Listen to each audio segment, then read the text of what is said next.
Motor وے M5 Jalalpur Pirwala کے قریب سیلابی پانی کی وجہ سے بند ہوئے آج 10واں روز ہے۔ ملتان سے سکھر جانے والی ٹریفک شاہ شمس انٹرچینج سے قومی شاہراہ پر منتقل کی جا رہی ہے۔ ترجمان موٹر وے پولیس کے مطابق جلالپور پیروالا متبادل راستوں پر ٹریفک کو محفوظ طریقے سے گزارا جا رہا ہے۔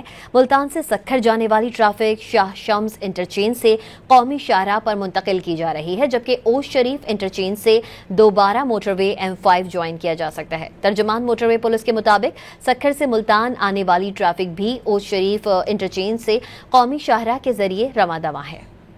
موٹر وے M5 جلالپور پیروالا کے قریب سیلابی پانی کی وجہ سے بند ہوئے آج 10واں روز ہے۔ ملتان سے سکھر جانے والی ٹریفک شاہ شمس انٹرچینج سے قومی شاہراہ پر منتقل کی جا رہی ہے۔ ترجمان موٹر وے پولیس کے مطابق جلالپور پیروالا متبادل راستوں پر ٹریفک کو محفوظ طریقے سے گزارا جا رہا ہے۔